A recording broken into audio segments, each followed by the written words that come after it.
Hello, my name is Helen Ritchie and I'm a curator in the Department of Applied Arts at the Fitzwilliam Museum.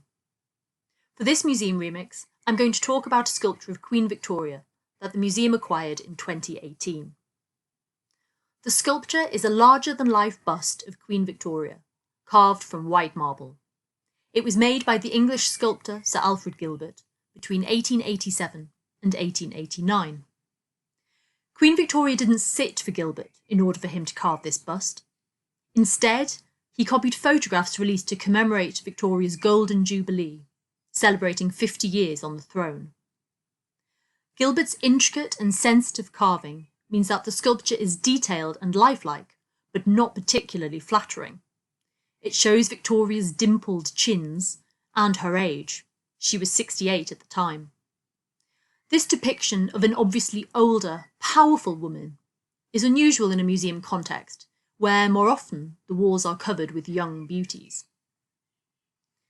Originally the bust had a metal crown.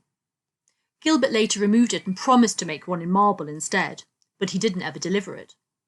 Therefore, this is one of few sculptures that depict a monarch without a crown. This bust was commissioned by the Army and Navy Club to celebrate both Queen Victoria's Golden Jubilee and the 50th anniversary of the club itself.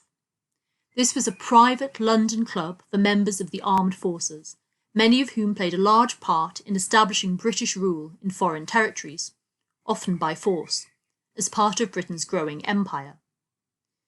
10 years before the statue was commissioned, Queen Victoria had been proclaimed Empress of India in an attempt to bind the British monarchy and its colonies more tightly.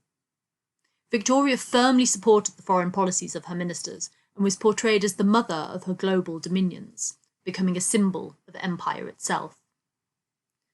Sculptures erected in public places celebrate the people that they represent. But displaying sculptures in a museum gives us the opportunity to recontextualize them. They prompt us to think about who was celebrated in the past and how our opinions of them may have changed over time.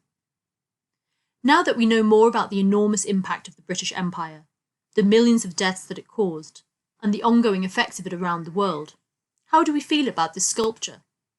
How should it be displayed? And how can we illuminate and explore complex and difficult histories?